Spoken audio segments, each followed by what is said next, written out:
Welcome to the First Unitarian Universalist Congregation of Ann Arbor. This is a community that has been in existence for 155 years.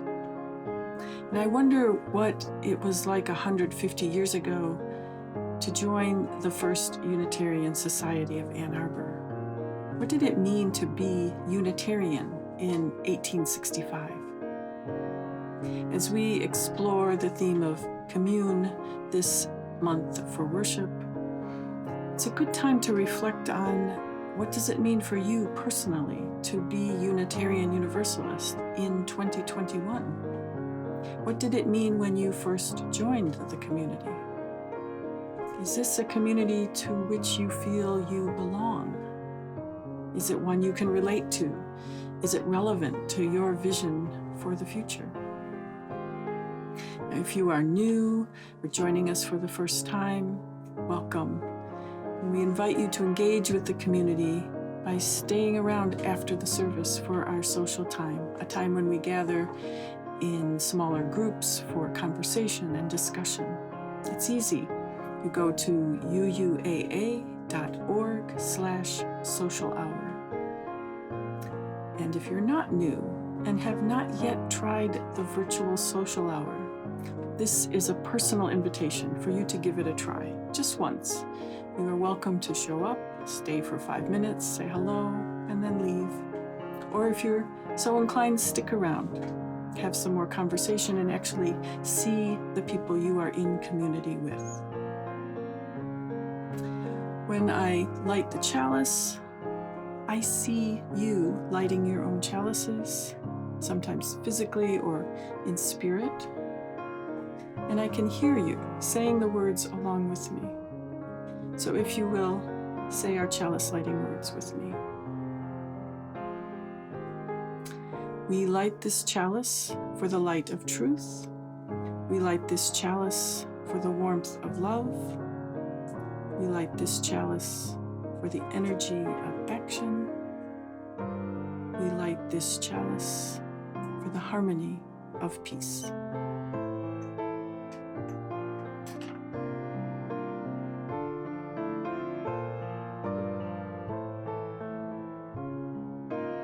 When I reflect on what it is about Unitarian Universalism that is relevant for me, one of the first things I always think about is the idea of covenant.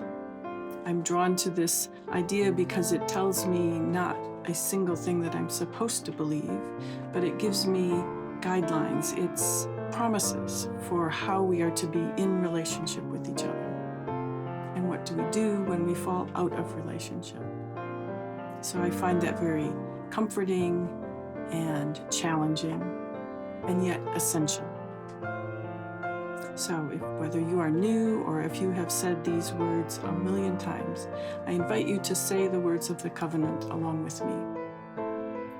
The spirit of this church is love, and service is its law. This is our covenant with each other, to dwell together in peace, to search for truth in love, and to help one another. Welcome. It matters that you are here. We are gathered for worship.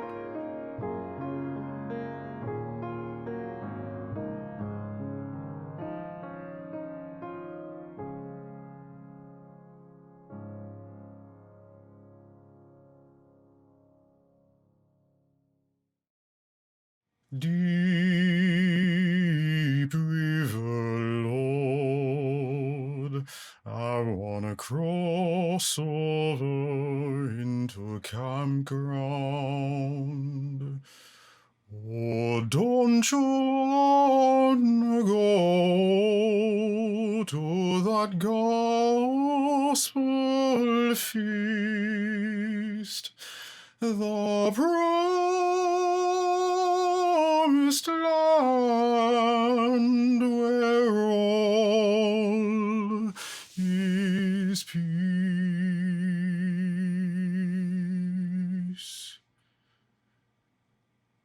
When my ancestors built the Black Church, they were quite selective in the Bible stories they retold. held captive and forced to work tirelessly, building the wealth of their captors, it doesn't surprise that Moses and Abraham, images of healing rivers and miraculous victories, were the scriptures they made sure to sing and to have the children remember. Religion is one of the tools humans use to reconnect with the dreams they're making real in their living. My ancestors were dreaming of liberation. They dreamed of respect. They dreamed that justice would come for them and to their captivity. They dreamed of wealth because they were made subject to abject poverty. They dreamed an end to the every waking moment-long fear of the shadow of death amidst a nightmare life seeming never to end. In this religion, I got a robe meant also that I was enough of a human being to deserve a robe in heaven, an affirmation of the holy potential within me, alive despite all attempts to erase my inherent worth. If they say no, I'll go anyhow, was a lyric from a faith carving space for my free will in a society with no room. Oh, don't you wanna go, was one of the 10,000 lines of invitation from a religion which conspired to convince rather than compel me. In the songs is a most convincing evidence of religious revolution, a moment in America where God's will is that the people themselves possess the same unlimited access to their own miraculous agency and power.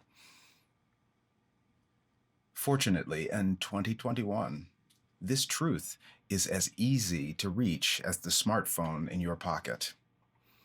That humanism in America has been shaped at least as much by the Black Christian theologians nobody cares to teach you as they do the white philosophers whose skepticism we misunderstand as license to laugh.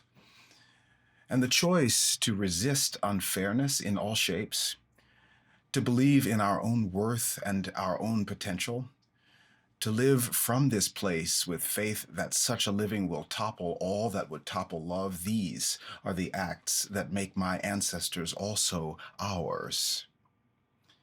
And why we would do well to learn from these stories too, while we bring another corner of life its due shade and light. For tomorrow's sake, may we be smart enough to rebel against the face of injustice. For tomorrow's sake, may we be wise enough to seek out the other rebels and do the work together. Deep river, my home is over Jordan. Oh, don't you wanna go to that gospel feast, the promised land where all is peace?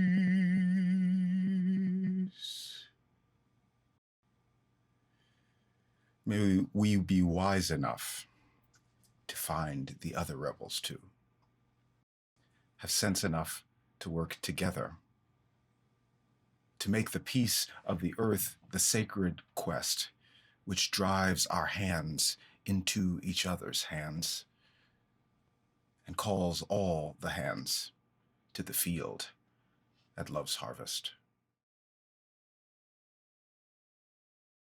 Big Mean Mike by Michelle Knudsen, illustrated by Scott Magoon.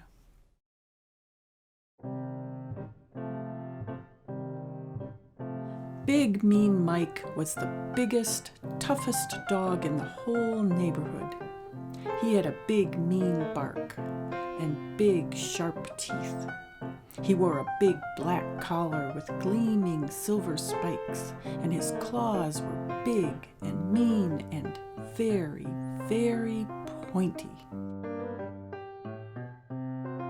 Best of all, he had a big, mean car that he liked to drive around the big, mean streets. It made a big, mean sound whenever he revved the engine. "Here comes Big Mean Mike," the other dogs would say.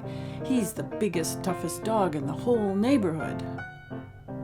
Everyone knew how big and tough he was, and that was just the way Mike liked it. One Tuesday, Mike decided to buy a new pair of combat boots. He liked the way they made his feet look extra big and mean. He came out of the store and admired his big, shiny car. Then he opened up the big, wide trunk. And there, next to the big, tough spare tire, was a tiny, fuzzy bunny. "Hey," said Mike, "how'd you get in there?" The tiny, fuzzy bunny blinked up at him sleepily. It was very cute. Mike picked up the bunny and quickly set it down on the sidewalk. Big, mean dogs and tiny, cute bunnies did not go together.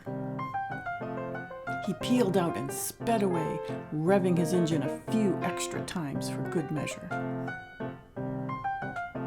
On Wednesday, Mike got in his car to drive to the gym. He opened up the glove compartment to get out his gym pass. But when he reached inside for the shiny plastic card, he felt something else instead. Something soft. Something cuddly. He leaned over to peer inside.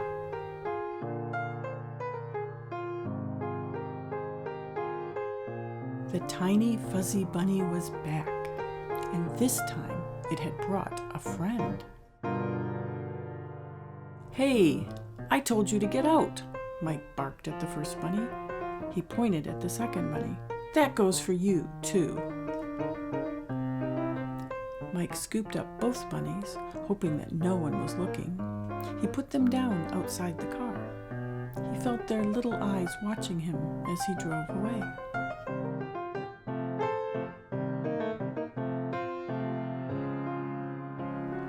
On Thursday, there were 3 tiny fuzzy bunnies sitting on the hood. "Get off my car, you bunnies!" Mike shouted. "What if someone sees you up there?" The bunnies did not get off. They looked at him and wiggled their cute little noses.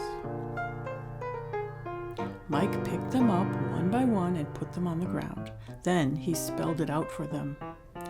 "Big, tough dogs do not hang around with tiny, fuzzy bunnies, okay? So beat it, scram, and don't come back." Mike found excuses not to use his car for the next few days. The next weekend, Mike had a ticket to the Monster Truck Show. He had been looking forward to it for months. Monster trucks were big and mean, just like him. The show was in the next town over, too far to walk. Mike went out to his car. He looked carefully under the hood. He checked the trunk. Then he peeked inside the glove compartment. Said Mike, nothing to worry about after all. When he got to the stadium, the parking lot was full of big, mean dogs getting out of their own big, mean cars. None of them were as big and mean as Mike, of course, but some came pretty close. Mike turned off the ignition. The keys slipped from his grasp and landed on the floor. A pair of tiny white paws reached out from under the seat and picked them up.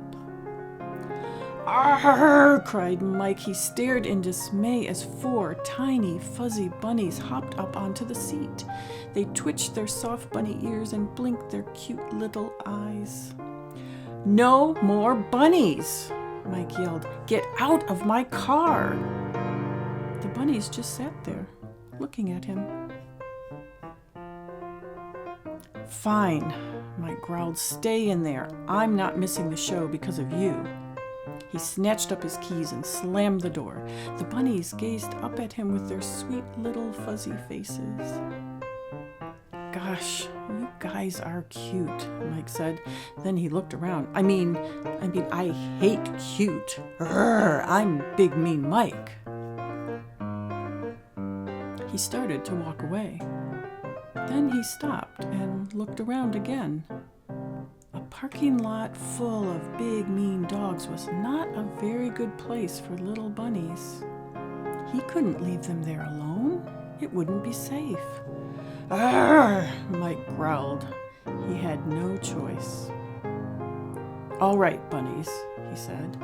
"You can come with me, but I don't want the other dogs to see you." He got his gym bag out of the trunk. "Hop in here and be quick about it." The bunnies hopped into the bag.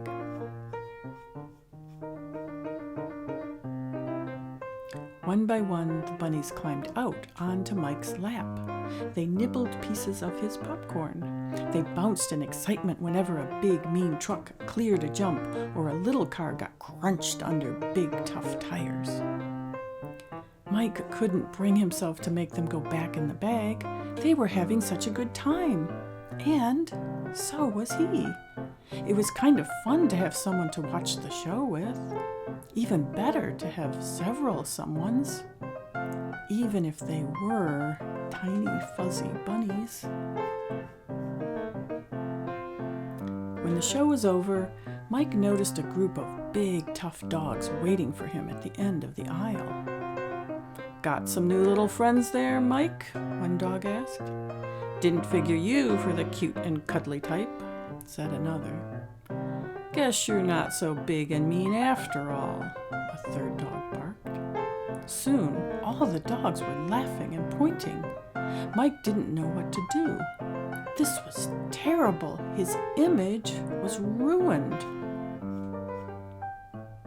Then one of the bunnies leaned forward and made a tiny growly sound. Grrr. The other bunnies all joined in. Mike looked down at them. Slowly, he smiled a big, mean smile. Then he looked back at the other dogs.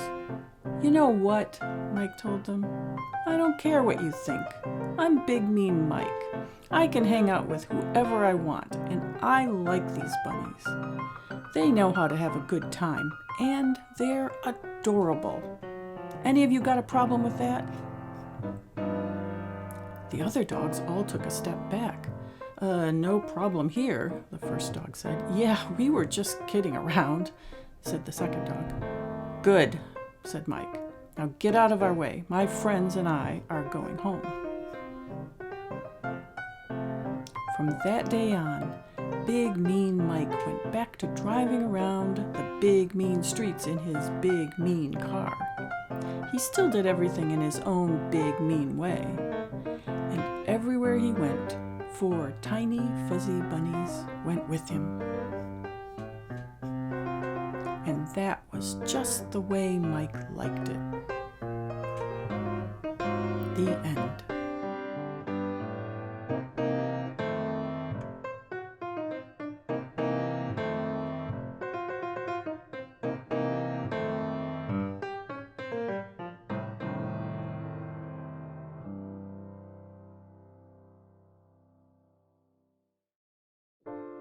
Today we have been called upon by our fellow community members to make a difference to Foundations Preschool of Washtenaw County.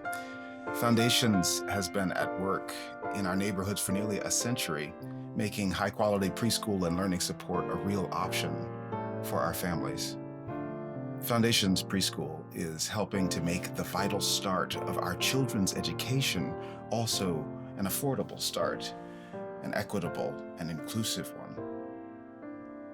If your family has ever relied on a learning institution for nutrition, if a financial assistance program has ever meant the difference for you between a reasonable midday meal or not, and thereby the wellness of your body or not, and so your chances at learning well or not, then you can imagine the import of what I say next. Even with a state and local assistance received, Foundation's preschool remains about $5,000 short of what it needs to fund its food program.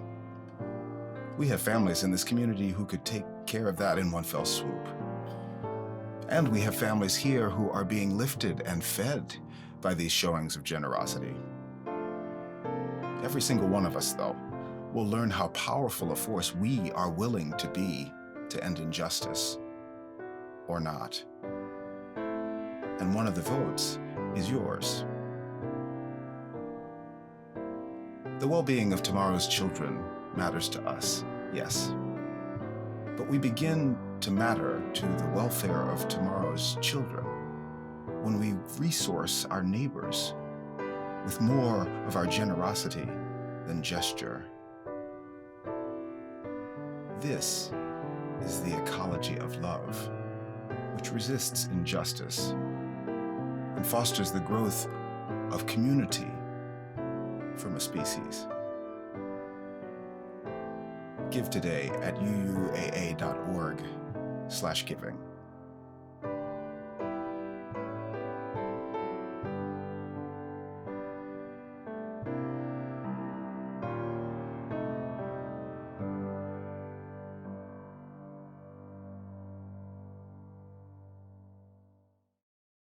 Settle into a comfortable position and with an open heart, receive the words of today's reading, after which we will hold a handful of breaths together in silence. The reading is from a 2017 book called Belonging, Remembering Ourselves Home by Toko-Pa Turner.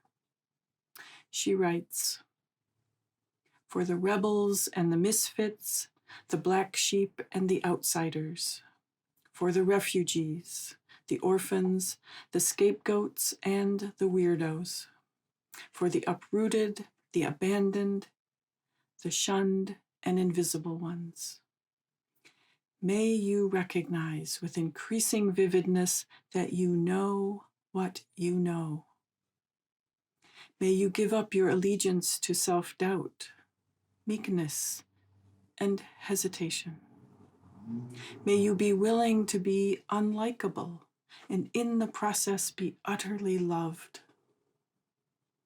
May you be impervious to the wrongful projection of others, and may you deliver your disagreements with precision and grace.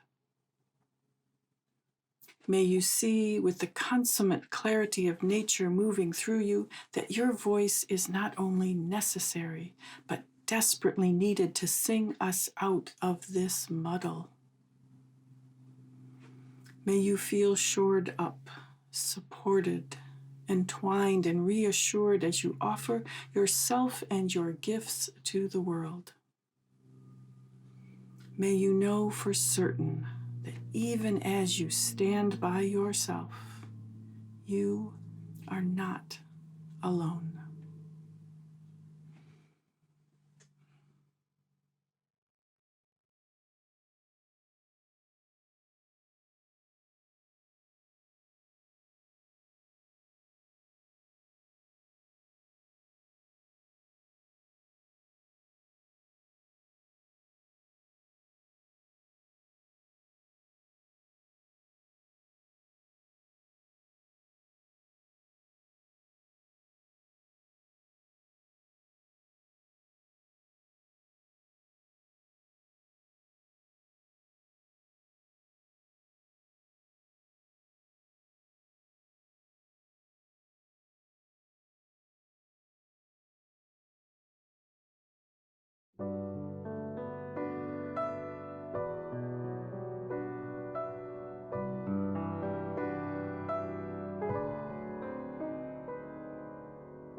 Returning from the silence, may you know for certain that even as you stand by yourself, you are not alone. Amen, and may it be so.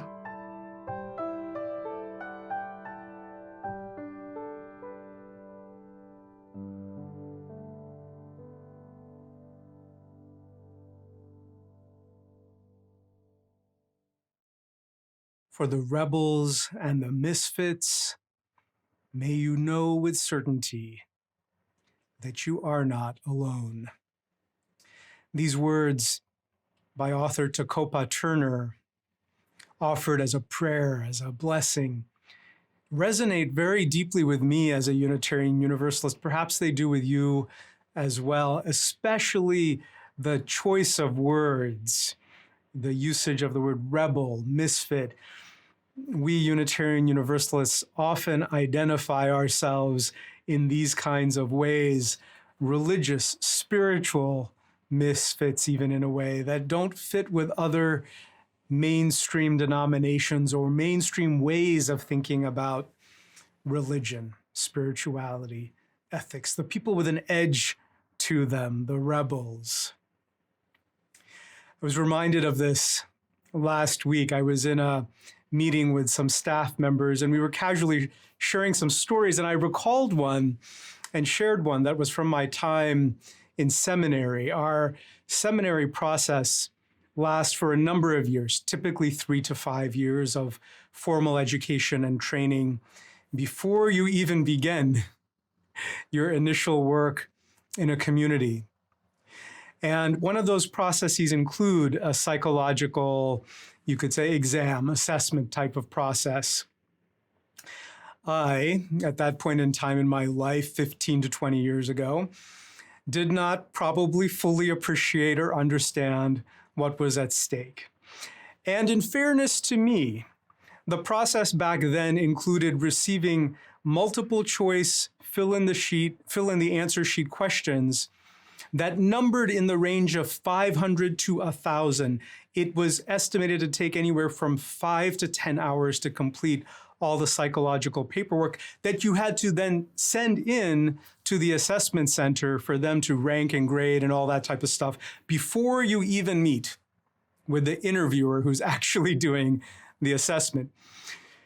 So, of course, being a busy seminarian with a very full life, I waited until closer to the time where all this extensive paperwork was due. And as I sat down to do it, the questions were perplexing.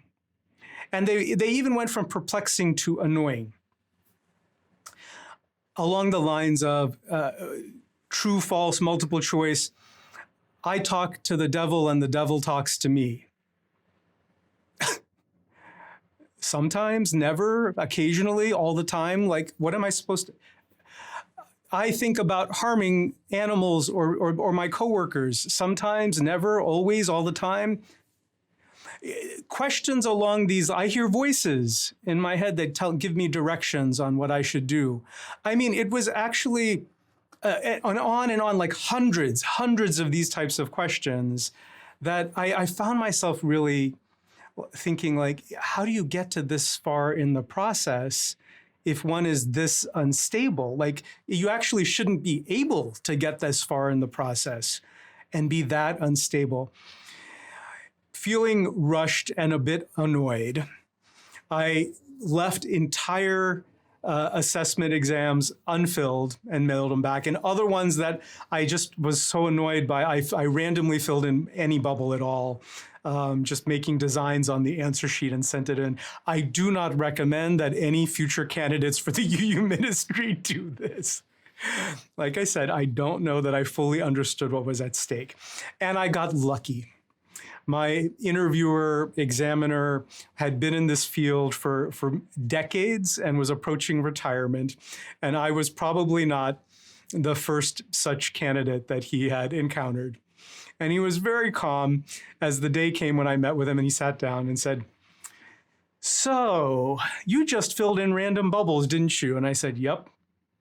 "And then you sent in other answer sheets that had nothing on them." I was like, "Yeah. Why?" I was like, these are not meaningful questions to answer. Like, I would have no business being 3/4 of the way through seminary and meeting with you if the answers to these questions were going to be troubling.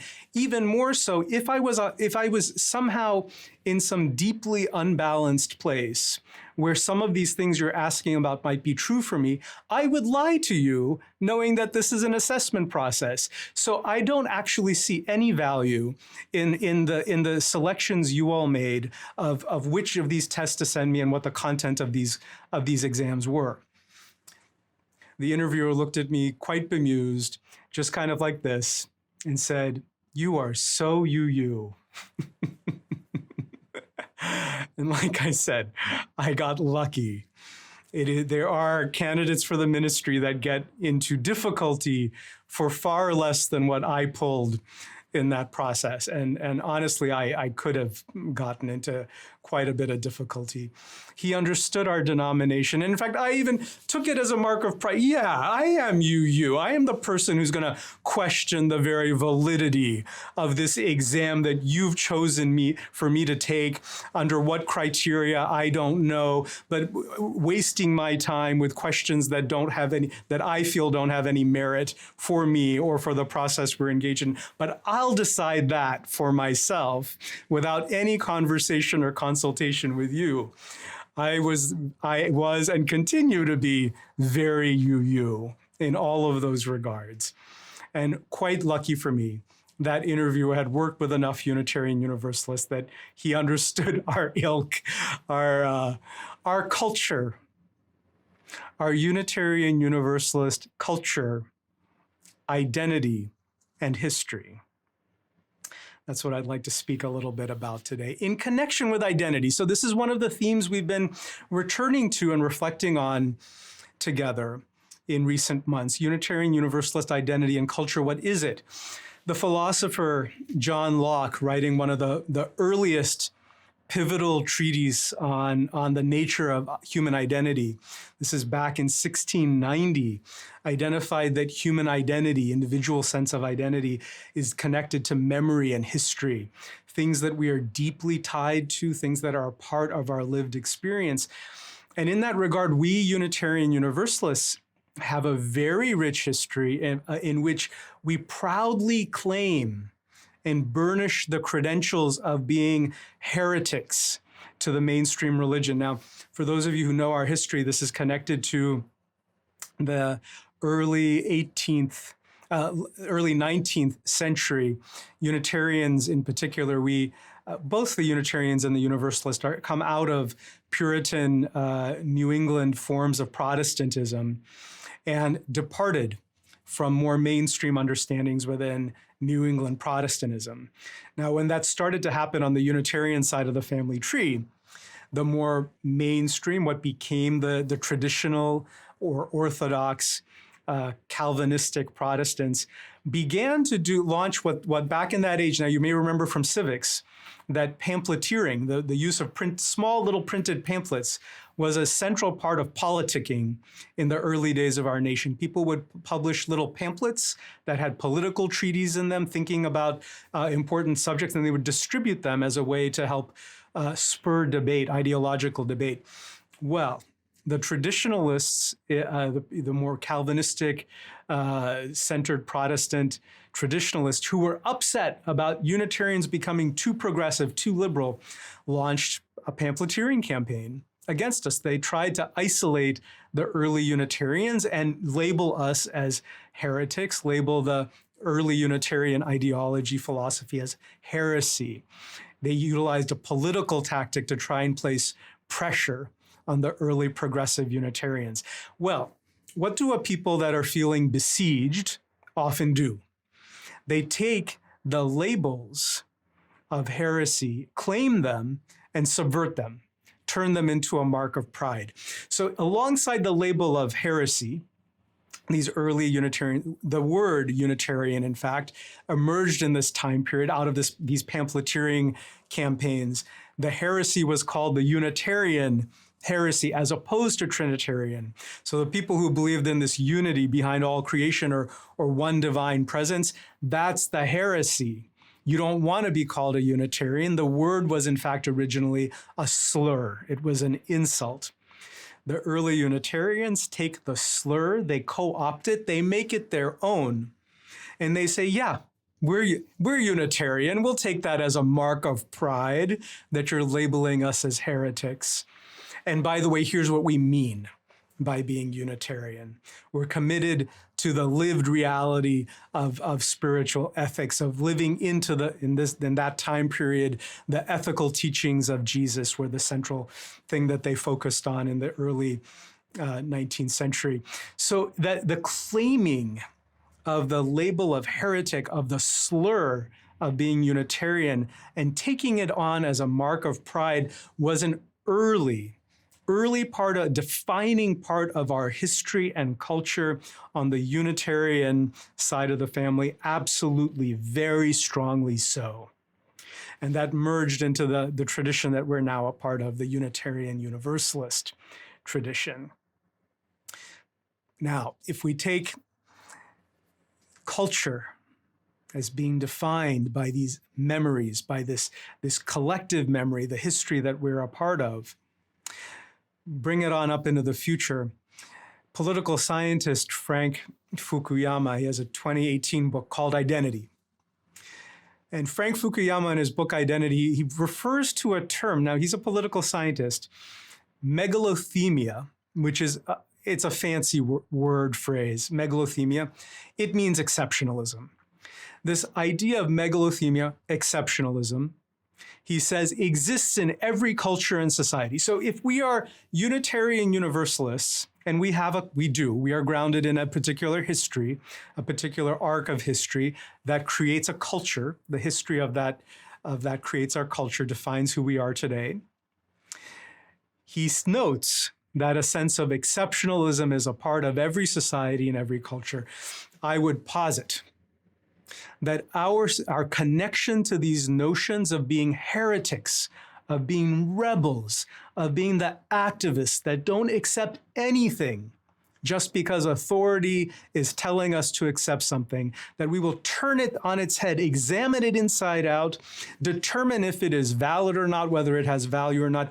We take that rebel, heretic, activist part of Unitarian Universalist culture and history as an immense source of pride. It is, in fact, our source, one of our sources, I would say, of Unitarian Universalist exceptionalism. We are an exceptional people because of our history of being proud heretics and rebels that have bucked tradition, orthodoxy, and authority. Now, that proud legacy that we relish in that identity. Everything that's a strength has a flip side. We know this as human beings. Any strength taken to extremes always becomes a flaw.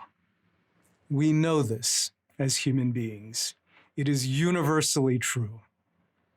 What might some of the flaws, or taken to an extreme, this sense of pride in being heretics, rebels, and activists, what are some of the troubles that might emerge at the extreme or are inherently part of the flaws of that strength?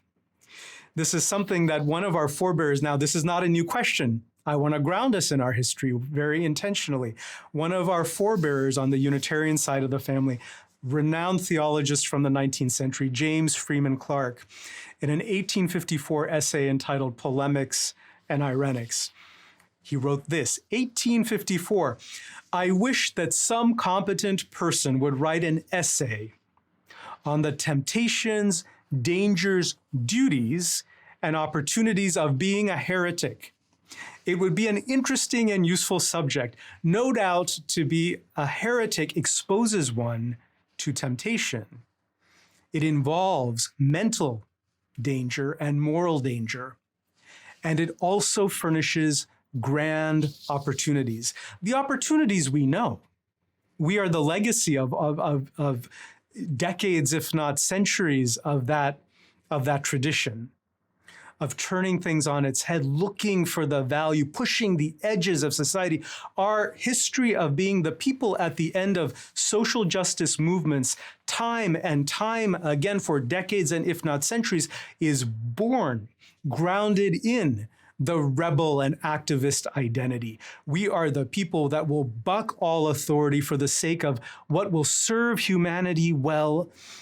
All of us, serve all of us well, collectively over time. And we are constantly the people on the edges of that, pushing for that, yearning for that, working for that. And even in the mid-19th century, one of our foremost theologians knew that there's a flaw, that there's an edge to that we must wrestle with. His word, a danger, a mental, cognitive, mental and moral danger. Now, what do we rebels and heretics do? And this is where I'm going to draw in. Some of you know my now deceased beloved Elandria Williams, who worked so closely with our congregation. In the final 2 months before she died, her and I still serving together on the National UUAA board, in a private conversation between the two of us, she said to me, you know, Manish, one of the things our movement is wrestling with, we don't know the difference. We're getting confused about the outside game versus the inside game. This is how Elandria phrased it. The outside game versus the inside game. Outside, encountering social injustice, inequities, things that are being overlooked, we bring alive the people who are the heretics. We don't care what anyone thinks of us. We are the rebels pushing the edges of society to meet the needs of the day and turn into the things that the society is not willing to confront and look at. We take that outside game, that external posture, and we bring it into, I don't think it's conscious. I think it's subconscious. I think it's by default. We bring exactly that same energy. Exactly that same energy to bear in terms of how we within our community relate to one another, how we talk to one another, how we relate to our lay elected leaders, how we relate to our staff. Not always, but I would absolutely say when we are at our worst.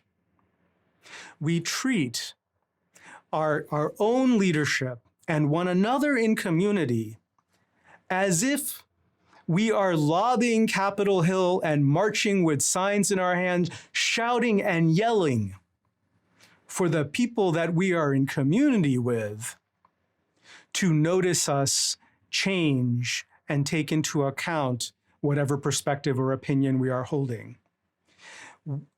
Now, the flaw with this, we are in covenanted community with one another. We are not one another's enemies. We, in fact, share the vast majority of values in common. Therefore, it's not necessary to act like a lobbyist within one's own community, to bring the posture of indignant advocacy in our conversations with one another. It's not necessary, and in fact, it's harmful. It hurts relationship. It makes us feel like we're on the defensive with one another, rather than being beloved community members with one another who can work out differences and be present to differences, lovingly, rationally talk through things that we wish might be different or more evolved within our own community. We confuse the outside posture with how we are called to be, in fact, need to be with one another. Here's what's missed. When we conflate the outside posture with the inside posture, make the outside game the same thing as the inside game, we forget, we lose covenant. We are in no social, spiritual, ethical covenant with folks who might work on Capitol Hill. Sure, we elect them. They don't sit with us on Sunday morning affirming love and relationship with us, right? We're intentionally in a different kind of relationship inside community, within community, with one another. We are not heretics, rebels, and activists with one another. With one another, we are beloved. There's the difference. With one another, we are beloved. We lose sight of that. We go to being the heretic and the rebel within our own community when our very practices of how we are in community together call and invite us to do something else, something different. Think of the story from earlier in the service today, the story of Big Mean Mike, the bulldog, who discovers as kin, as family, bunnies. And the bunnies, being so loving and cute and adoring, eventually break down the bulldog, pull the bulldog into their circle as beloved. Yes, we are the people who have thumbed our nose at all of religious society everywhere, pretty much in spirit, as the heretics who are doing it our own way, who are critical thinkers, who are building a new way of being together in community. Yes, we are all of that. And we should chill that out just a little bit and remember the word beloved when we speak with one another. You are that to me. May we be that with one another.